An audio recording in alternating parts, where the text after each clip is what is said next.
Good evening students.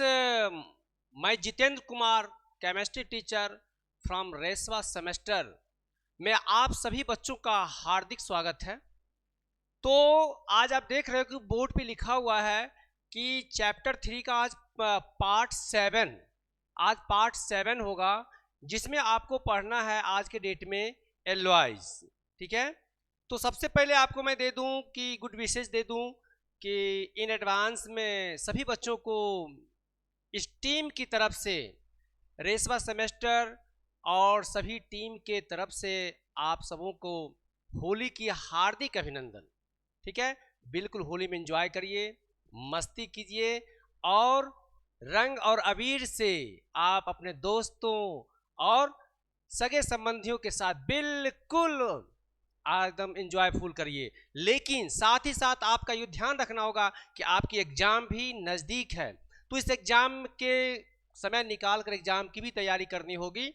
तो ये देख रहे हो कि आज एलॉय हम लोग पार्ट 7 हम लोग आज कंप्लीट करेंगे। पार्ट 7 में जो लिखा हुआ है एलॉय, इनका सबसे पहले हमको इंट्रोडक्शन लेना है, इनका इंट्रोडक्शन। ठीक है, समझ लीजिए इंट्रोडक्शन क्या है। मिश्र धातु यानी एलॉय मीन्स होता है मिश्र धातु।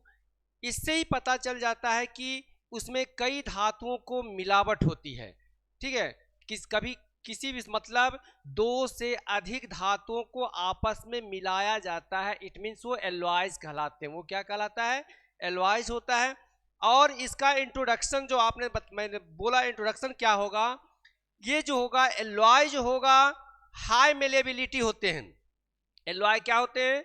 हाई मेलेबिलिटी होगा, डक्टाइल हो, डक्टिलिटी भी होगा, उसके साथ साथ lustre and good electrical conductivity होगा। ठीक है, ये जो होगा मैं सारा चीज मैं नोट कर देता हूं। हाई मेलेबिलिटी, ये जो होगा क्या क्या हो सकते हैं, इसमें पॉइंट में लिख सकते हो। हाई मेलेबिलिटी होगा, ठीक है, हाई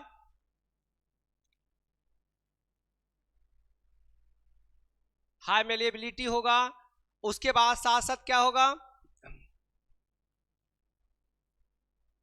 उसके बाद मैंने बताया कि डक्टिलिटी भी होगा, सबका मतलब बता रहा हूं, डक्टिलिटी। उसके बाद मैंने कहा कि लस्टर भी होगा,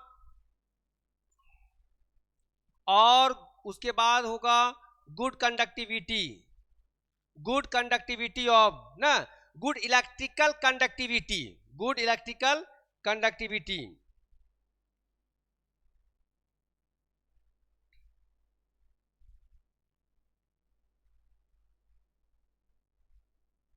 कंडक्टिविटी, तो ये सारे इसके इंट्रोडक्शन में है। हाई मेलेबिलिटी, इन चीज़ों को मतलब हम क्या कर सकते हैं, इनको फैलाव ज़्यादा हो सकता है। मैंने इसकी चीज़ बता चुका हूं कि ये सभी चीज़ें इस मिश्र धातु में हो सकते हैं। डक्टिलिटी भी हो सकता है, लस्टर, इसमें चमक भी हो सकता है, और गुड इलेक्ट्रिकल कंडक्टिविटी यानी ये गुड कंडक्टर ऑफ इलेक्ट्रिसिटी के अंतर्गत आते हैं। इसमें कई चीज़ों को आपको बताया जाएगा भी। और उसके बाद इनकी properties can be the enhance by the mixing metal with the element. इनकी प्रॉपर्टीज जो होगा, दीज प्रॉपर्टीज मैं लिख देता हूं यहां पर, these properties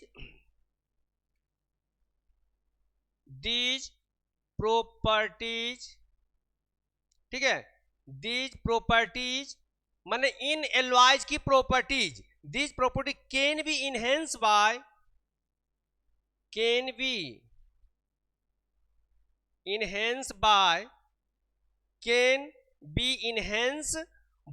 mixing metal with mixing metals with elements। समझ में आ गई बात ना? यानी ये एलॉय जो है, इनकी जो properties can be enhance by the mixing metals. इसमें मेटल को मिक्सिंग कराया जाता है, किसके साथ? उसके साथ साथ होते एलिमेंट्स भी होते हैं। अब उस चीज को हम लोग देखते हैं। अब उसको देखना है कि फॉलोइंग कैरेक्टर, इसके जो कैरेक्टर्स होंगे, यानी alloy the solid mixture of the two or more different different element, alloy जो होगा यानी लिखेंगे यहां पर alloys, alloys are solid mixture of, alloyed are solid mixture of, solid mixture of two or more different, two or more different, more different, ठीक है। alloys are the solid mixture of two या उससे अधिक, two or more different element having the following characters, elements have following characters, ठीक है।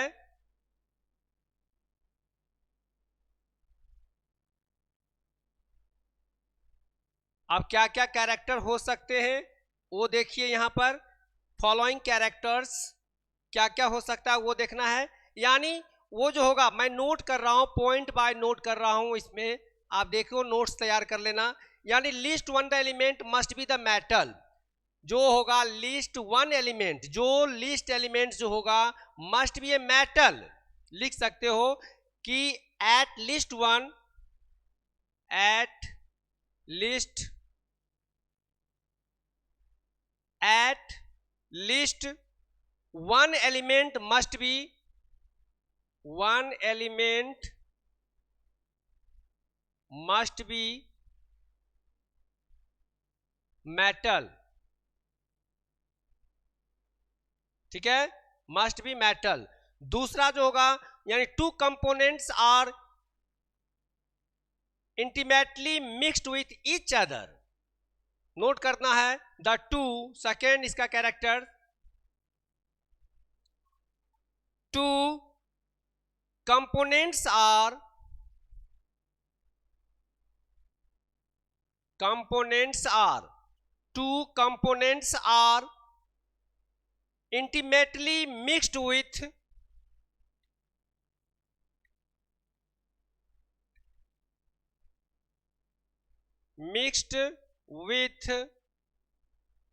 ठीक है, components are intimately mixed with each other, एक दूसरे से क्या होते हैं वो मिक्स होते हैं, each other। थर्ड पॉइंट जो होगा इसका कैरेक्टर्स में, metallic characteristics improved after mixing, metallic characteristics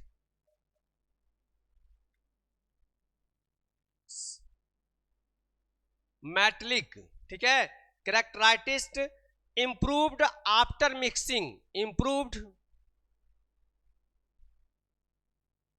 after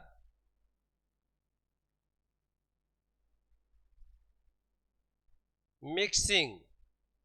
देख रहे हो इसकी कैरेक्टर्स हैं, ये सारी चीजें कैरेक्टर्स हैं, ये आप इसको नोट कर लेंगे। उसके बाद आपको देखना है कि इनकी क्या क्या यूजेज होते हैं, कहाँ पे यूज किए जाते हैं। सबसे पहले यूजेज देखना, usage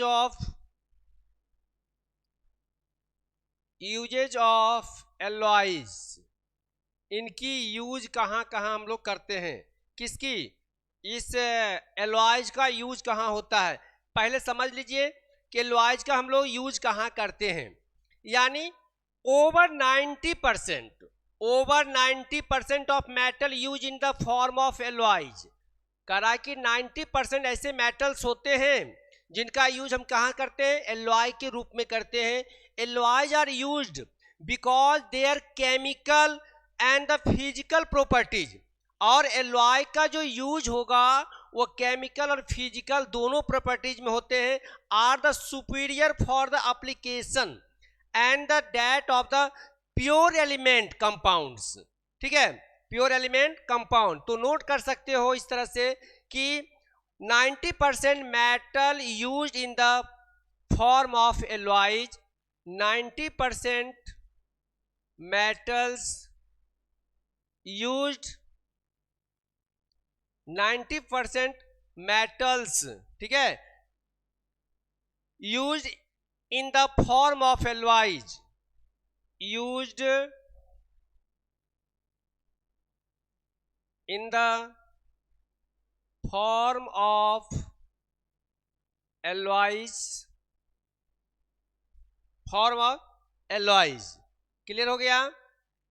alloys are use the because, क्यों होता है इसका यूज, यानी इसका यूज होता है, alloys are use because their, alloys are used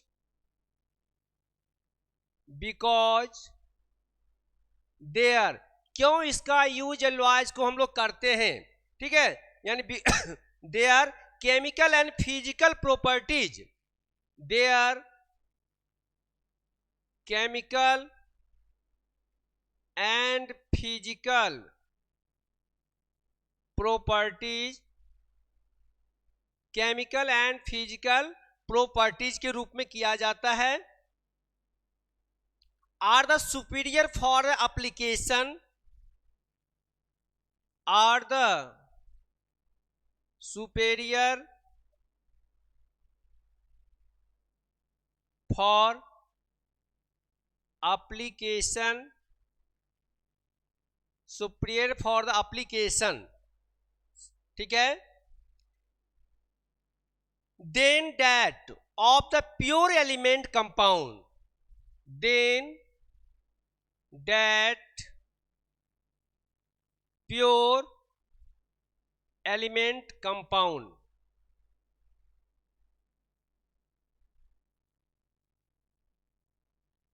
इसका ये यूजेज है, ठीक है।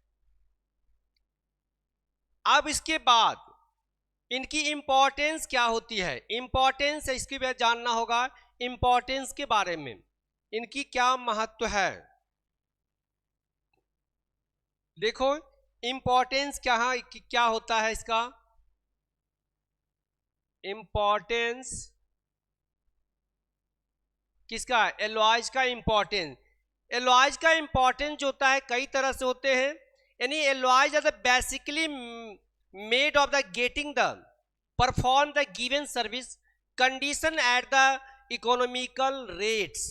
इनकी जो मतलब इंपॉर्टेंस जो होता है वो क्या क्या होता है, सबसे पहला हार्डनेस, जैसे हम शुद्ध एलिमेंट यानी शुद्ध मतलब प्योर गोल्ड का आभूषण नहीं पहन सकते हैं।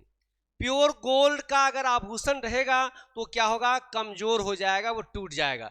तो क्या करते हैं, उस गोल्ड में हम पीतल या कॉपर मिलाकर उसको क्या करते हैं, बनाते हैं, जिससे उसके अंदर मजबूती होती है। इट मीन्स दो या दो से अधिक जो एलिमेंट को मिक्सअप किया गया, इट मीन्स वो क्या होता है, एलॉयज होते हैं।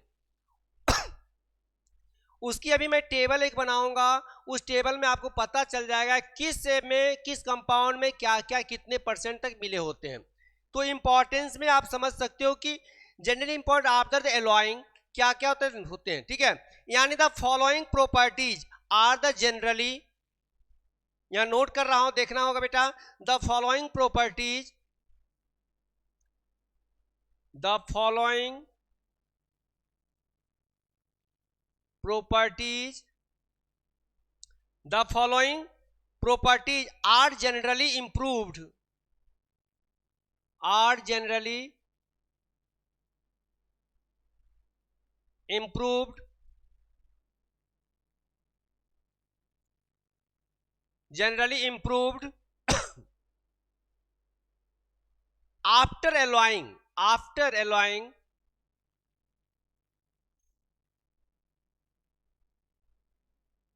देखिए इसका पॉइंट क्या क्या बन रहा है यहाँ पर। पॉइंट फर्स्ट पॉइंट जो बनेगा वह होता है हार्डनेस। क्या होता है, हार्डनेस। फर्स्ट पॉइंट आपका हार्डनेस है। हार्डनेस के बारे में आप समझेंगे, यानी pure metal which is generally soft can be made harder by the alloying then with other metal and the non metal. Pure metal जो होता है, यानी pure metal which are generally soft, pure metal जो होता है वो generally क्या होते हैं, सॉफ्ट होते हैं, but can be made hardly, उसे हार्ड बनाने के लिए क्या करते हैं, alloying them with other metal and non metal, उसे हार्ड बनाने के लिए उसमें मेटल और नॉन मेटल को क्या करते हैं, मिक्सिंग किया जाता है। ठीक है, यानी लिख सकते हो यहां पर कि जनरली क्या होते हैं उसमें हार्डनेस में, आपने समझ में आ गया होगा कि pure metal which are generally soft, यहां लिख सकते हैं pure metal generally are soft, उसे हार्ड बनाने के लिए क्या किया जाता है, उसे हार्ड बनाने के लिए can be made hardly, can be made hardly to mixed metal and non metal, उसे हार्ड बनाने के लिए मेटल या नॉन मेटल का हम लोग उसमें यूज करते हैं। दूसरा, इसका दूसरा पॉइंट जो होगा, हार्डनेस समझ में आ गया, हार्डनेस के लिए टेंसिल स्ट्रेंथ, टेंसिल स्ट्रेंथ,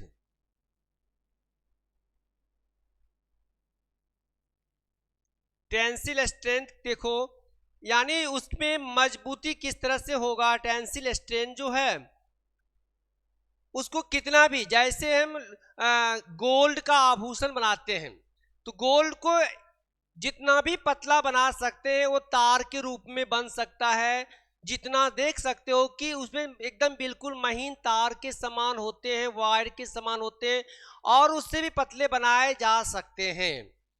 तो इसमें जो टेंसिल स्ट्रेंथ जो होती है, खिंचाव जो होती है, वह कैसा होता है, tensile strength can be the increase by alloying it with other metals, यानी टेंसिल स्ट्रेंथ जो होगा ये इंक्रीज होगा बाय एलॉइंग, ठीक है, इंक्रीज, इंक्रीज होगा बाय एलॉइंग,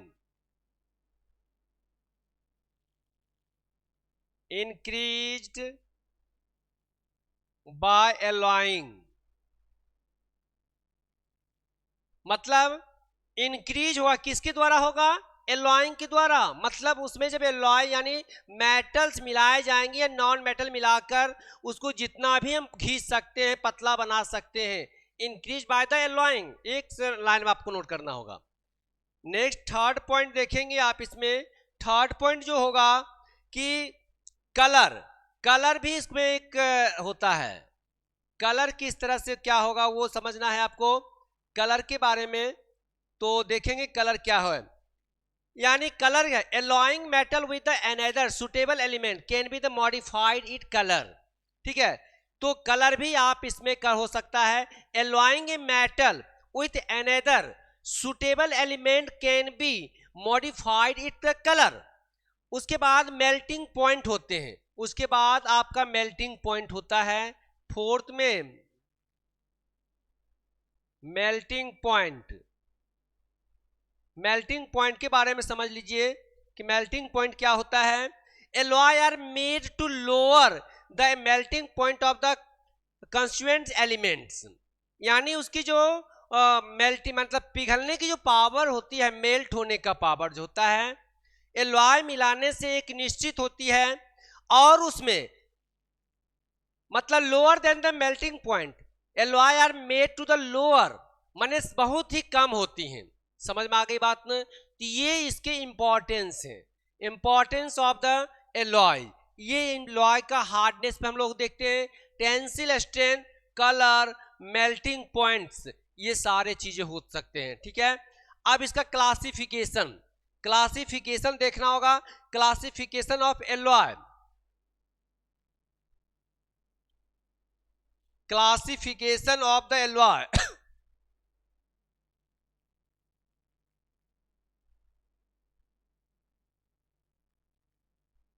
ये देखना होगा क्लासिफिकेशन, देखो क्लासिफिकेशन क्या होता है, इसको कैसे बांटते हैं, यानी एलॉय को हम लोग कई ग्रुप में बांट सकते हैं, तो alloy don't the content iron मतलब एलॉय जो होता है don't content iron as one of their main the component, copper, aluminium, lead, magnesium, nickel, tin, zinc, cobalt are the main compound of the non ferrous alloy. जो होते हैं non ferrous alloy, यानी these alloy don't content iron. माने ये सभी चीजों में जिसमें ये तो क्लासिफिकेशन आपको पढ़ना होगा। क्लासिफिकेशन जो है इसको 3 भाग में इसको डिवाइड किया गया है। इस 3 टिप जो भाग जो होगा वो देखते हैं कौन क्लासिफिकेशन ऑफ द एलॉयज में। तो पहला होता है कि based on the principal metals in alloy, based on the principal metal, based on the principal metal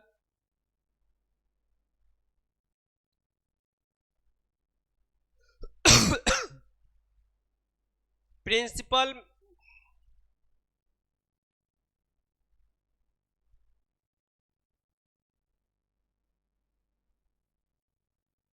principal metal, ठीक है, इन द एलॉय।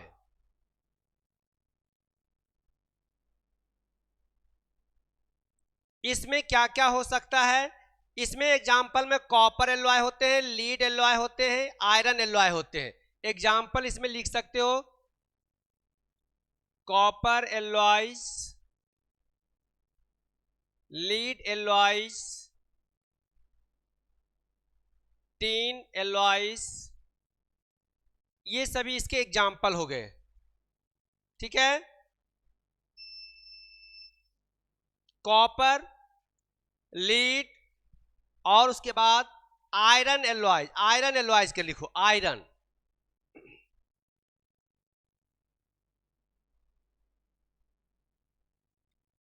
दूसरा इसका जो पॉइंट जो होगा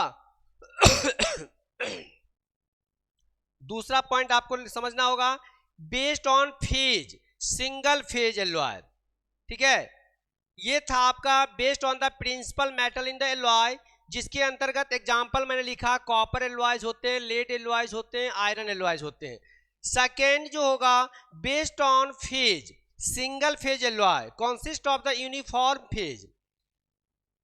क्लियर हो गया?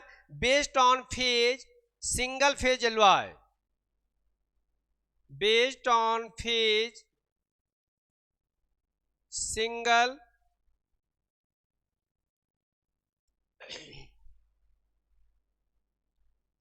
फेज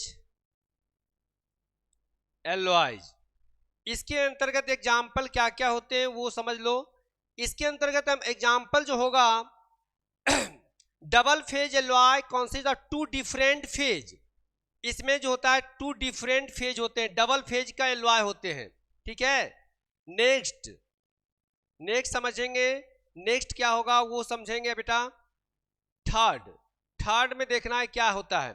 थर्ड का जो नाम है based on iron contents, based on iron contents, based on iron contents, मतलब जिसमें आयरन मिले होते हैं, लोहे के पार्ट्स मिले होते हैं, वह कहलाता है फेरस एलॉय कंटेंट्स होता है। ठीक है, non ferrous alloy don't the content iron, यानी जिसमें आयरन होते हैं वो ferrous alloy contents, F is the constituents. Non ferrous alloy होते डोंट कंटेंट्स आयरन। तो समझ में आ गई बात होगी कि बेस्ड ऑन आयरन कंटेंट्स, जिसमें आयरन मिले होते हैं यानी फेरस एलॉय कंटेंट्स। तो एक होगा फेरस एलॉय कंटेंट्स, दूसरा होगा नॉन फेरस एलॉय कंटेंट्स। इसी में 2 पार्ट्स हो जाएंगे। इसी में क्या करना है बेटा, 2 पार्ट्स कर देते हैं, ferrous alloys contents, ferrous alloys contents. दूसरा पार्ट जो होगा नॉन फेरस एलॉयज कंटेंट्स। इससे समझ में आ गया होगा, यानी इसमें आयरन पाए जाते हैं लेकिन इसमें don't, iron is not present. लिख देते हैं आयरन इज नॉट प्रेजेंट। समझ में आ गया बात? यानी बेस्ड ऑन आयरन कंटेंट 2 भाग में बटे होंगे, फेरस एलॉयज कॉन्टेंट होगा जिसमें आयरन प्रेजेंट होगा, but non ferrous alloy content जो होगा जिसमें आयरन इज नॉट प्रेजेंट। अब इसमें देखना है, अब आपको समझना है कि नॉन फेरस एलॉय कॉन्टेंट्स क्या होता है। नॉन फेरस एलॉय कॉन्टेंट्स, इसमें alloy don't content iron, non ferrous यहां लिख सकते हैं non ferrous alloys, non ferrous alloys, ठीक है। यानी हो गया कि these alloy don't contains iron, in alloys में आयरन प्रेजेंट नहीं होते हैं। यहां लिखिए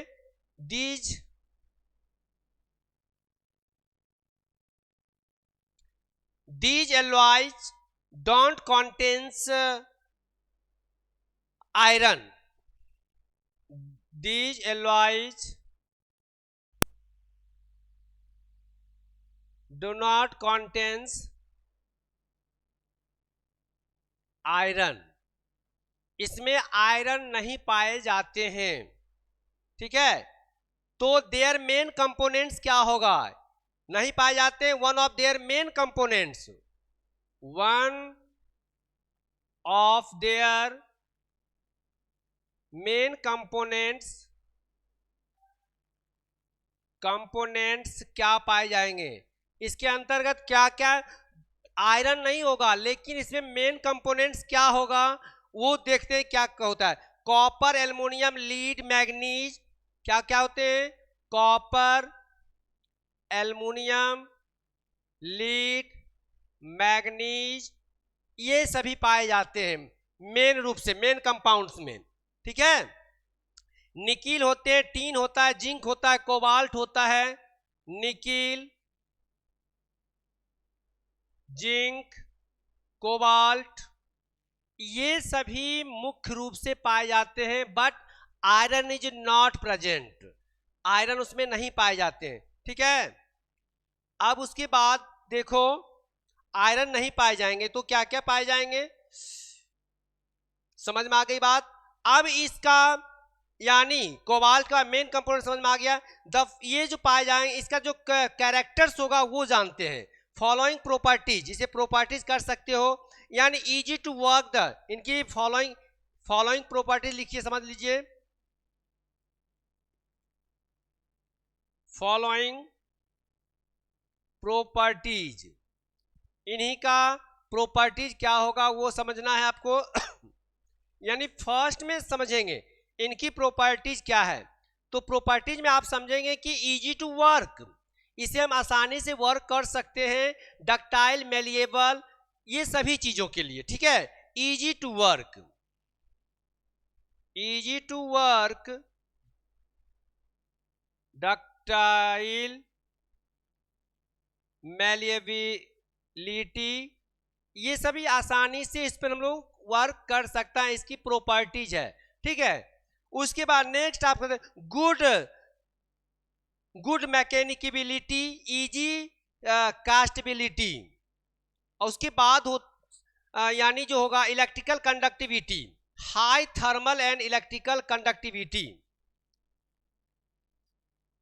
high thermal and good conductivity, good conduct, ये सभी इनके कैरेक्टर्स हैं, इसको आप देख सकते हो, ठीक है। उसके बाद इसका हम एक चार्ट पेपर तैयार करेंगे, उस एलॉय में कौन सा कितने परसेंट है, वेरी इंपॉर्टेंट।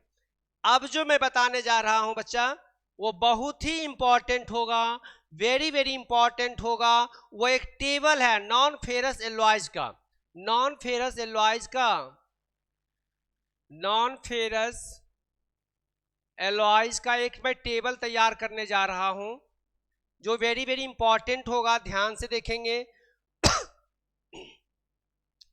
यानी एक तरफ मैं लिखता हूं कंपोनेंट्स एलॉय, यहां पर लिख रहा हूं कंपोनेंट्स, ध्यान से देखेंगे, वेरी इंपॉर्टेंट है कंपोनेंट्स, और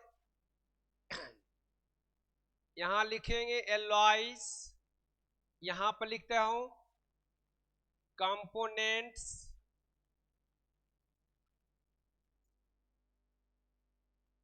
कंपोजिशन लिखिए, कंपोजिशन,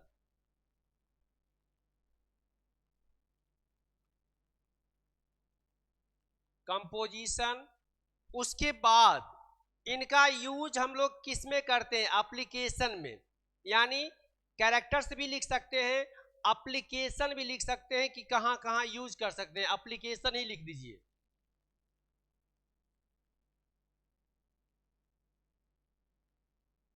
ध्यान दीजिए, एक मैं टेबल तैयार करने जा रहा हूं जो कि बहुत ही इंपॉर्टेंट है ये आपका।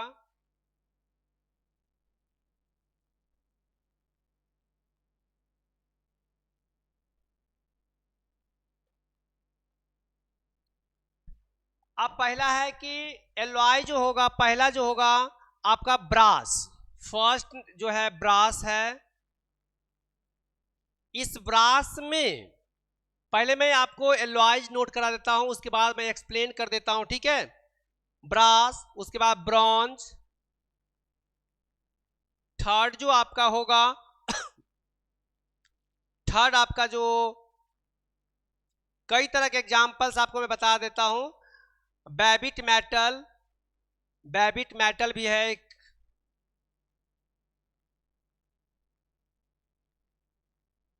फोर्थ बेबिट मेटल, उसके बाद फोर्थ में आपने देख लेंगे German metal,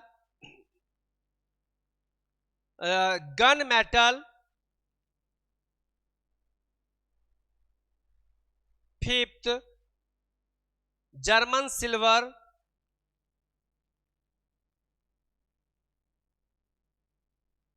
six lead bronze.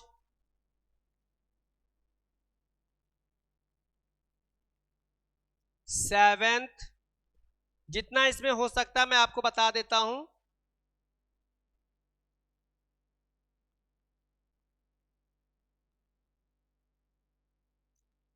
Dutch metal.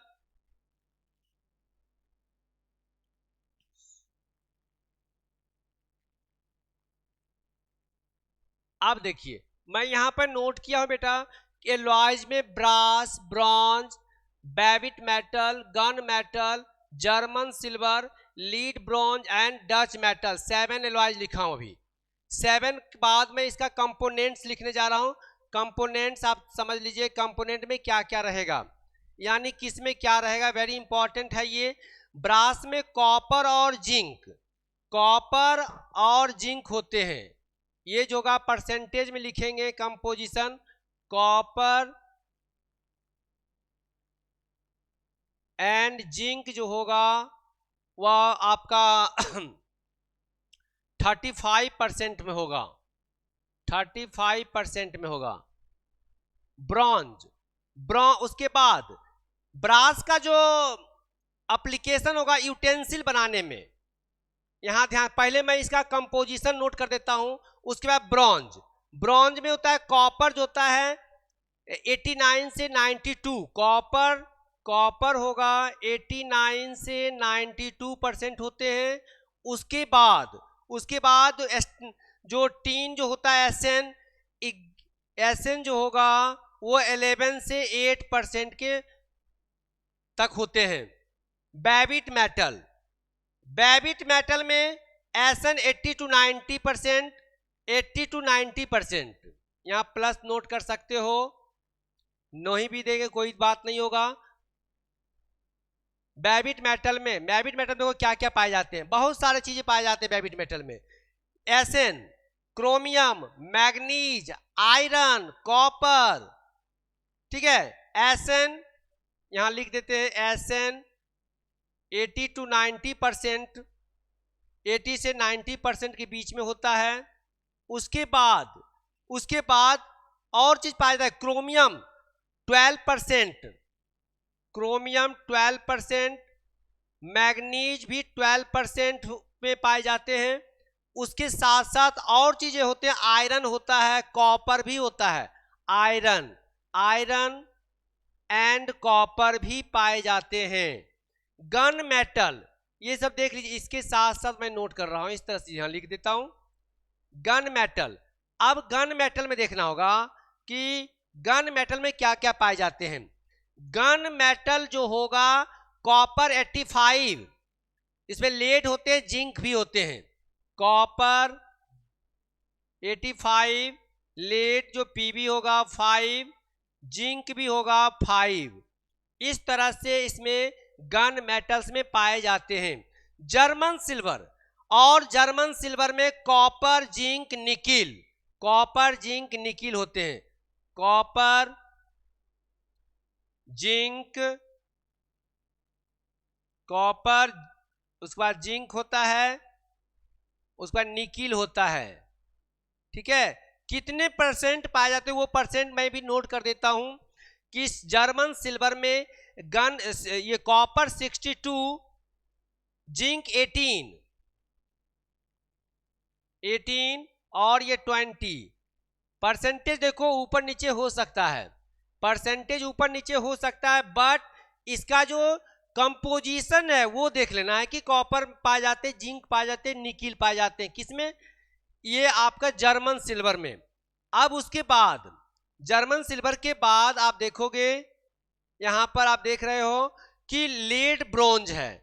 Lead bronze जो होगा कॉपर, लेड और क्या कहते हैं, टीन। ठीक है, कॉपर, लेड, कॉपर, लेड और टीन पाए जाते हैं। परसेंटेज डिपेंड्स नहीं होता, परसेंट कॉपर सभी में पाए जा रहे हैं, ये ध्यान देना है। डच मेटल, डच मेटल यानी डच मेटल जो होगा, डच मेटल जो होगा उसमें क्या क्या होते हैं वो आपको समझना होगा कि डच मेटल में क्या पाए जाते हैं। ठीक है,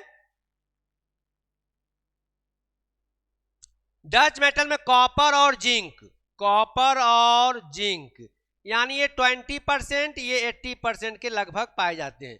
तो इस तरह से इनकी कंपोजिशन आपने देख लिया, कंपोजिशन आपने देखा। अब इसके बाद इनकी कहां पर क्या किस तरह क्या बनता है इसका वो समझते हैं। इन चीजों का क्या बन सकता है, यानी ब्रॉन्ज, ब्रॉन्ज में आप देखते हो कि यहां पर लिखा है कि ब्रास, ब्रास में कॉपर और जिंक यानी सभी में कॉपर देखो पाया जा रहा है, कॉपर कॉपर लगभग सब में कॉपर है। यानी कॉपर जो है ये एलॉय के लिए सबसे महत्वपूर्ण ये चीजें हैं। ठीक है, मिश्र धातु बनाने के लिए कॉपर बहुत ही इंपॉर्टेंस होता है। अब उसके बाद इनको ये ध्यान देना होगा उसके बाद क्या है बेटा, ब्रास का एप्लीकेशन यूटेंसिल के रूप में करते हैं। यूटेंसिल यानी यूटेंसिल के रूप में करते हैं, घरों में जो सामान होते हैं, किचन के लिए सामान जो होता है उसमें यूज कर सकते हैं, यूटेंसिल जिसे कहते हैं। ब्रॉन्ज, ब्रॉन्ज का भी यूज होता है पंप और क्वाइंस में बनाने के लिए होता है। क्वाइंस एक ही पॉइंट नोट कर रहा हूं, क्वाइंस के लिए सिक्के जो होते हैं उसमें यूज किए जाते हैं। और बेबिट मेटल, एक नया मेटल आ गया है, बेबिट मेटल।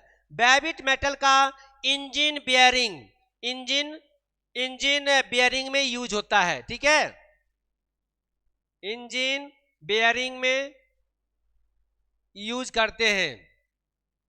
अब उसके बाद गन मेटल जो होता है, जो गन का जो मेटल जो लगे होते हैं उसका यूज करते हैं मेराइन पंप पार्ट में। मेराइन पंप पार्ट जो समुद्र में, जो पानी में रहने वाला जो पंप होता है समुद्र में, उसे कहते हैं मेराइन पंप पार्ट। ठीक है, मेराइन पंप पार्ट में यूज करते हैं। जर्मन सिल्वर, और उसके बाद है आपका जर्मन सिल्वर। जर्मन सिल्वर का यूज होता है यूटेंसिल बनाने में। ऑर्नामेंट्स, ऑर्नामेंट्स लिख सकते हो, आभूषण, आभूषण बनाने में, आभूषण बनाने में यूज होते हैं। उसके बाद है लेड ब्रॉन्ज। लेड ब्रॉन्ज जो यूज हम लोग करेंगे, किसमें करेंगे लेड ब्रॉन्ज का यूज, वो देखो लेड ब्रॉन्ज का यूज आप लोग करोगे इंजन बियरिंग में, इसका भी यूज करेंगे इंजन बियरिंग में।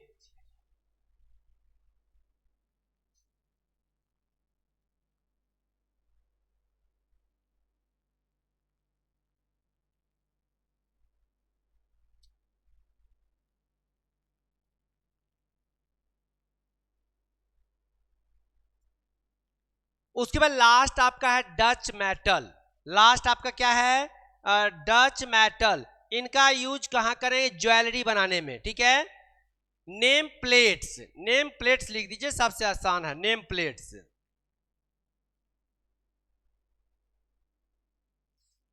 तो यहां पर आपने एक चार्ट पेपर के माध्यम से इसको चीज को देखा, जो कि आपके लिए वेरी वेरी इंपॉर्टेंट होगा। तो क्वेश्चन कैसे पूछा जाता है? ब्रास में कौन से कंपोजिशन पाए जाते हैं? तो आपको याद हो जाएगा कॉपर, जिंक। अगर परसेंटेज पूछा जाएगा तो परसेंटेज भी नोट कर देना। अगर इनसे क्या क्या तैयारें होती हैं, कौन कौन चीज बनाए जाते हैं, वो लिख सकते हो, ठीक है। तो इस तरह से आप इसको एक चार्ट पेपर के माध्यम से ये बना सकते हैं, जो कि यहाँ पर लिखा हुआ है नॉन फेरस एलॉयज का ये कंपोजिशन है, जिसमें एलॉयज का भी दिया गया, 7 एलॉयज का नाम मैंने नोट कर दिया, और सभी एलॉयज के लिए मैं इस पे लिख भी दिया। अब उसके बाद है एक फेरस एलॉयज। फेरस एलॉयज समझ लीजिए, फेरस एलॉयज क्या होगा? फेरस एलॉयज जो होता है, यानी these alloys contains iron as one of the major components, मतलब वह एलॉय जिसमें आयरन अधिक से अधिक मात्रा में पाए जाते हैं। Common ferrous alloys are steel, और स्टील जो होता है वो कॉमन फेरस एलॉयज होते हैं। In the cast iron small quantities of element such as carbon, nickel, chromium, silicon, titanium, molybdenum and the vanadium added to the obtain the desired properties। और इन चीजों में जो मैं नाम लिया हूं, सिलिकॉन का, टाइटेनियम का, मॉलिब्डेनम का, ये सभी चीजें उसमें पाए जाते हैं। यानी फेरस एलॉयज जो होगा, ये ferrous alloy contains iron of the major compound ना, इसमें आयरन जो होता है अधिक से अधिक मात्राओं में पाए जाते हैं, अधिक से अधिक मात्रा में उसमें पाए जाते हैं। क्लियर है बच्चा? तो आपने ये देख लिया पार्ट 7। तो फिर हम लोग कल मिलते हैं, और नेक्स्ट आप लोग की happy Holi, again to again happy Holi आप लोगों को, और मस्ती में आप लोग रहें। लेकिन आपकी जो नोट्स तैयार हैं पीडीएफ के माध्यम से, उसको अवश्य पढ़ें। और मैं ये भी आपको सूचना दे दूं, जो स्टूडेंट्स अभी तक नहीं जुड़े हैं, वो रेशवा एकेडमी के ऐप डाउनलोड करके जुड़ जाएं, और छुट्टी हुई क्लासेस आप उससे प्राप्त कर सकते हो। Thank you students.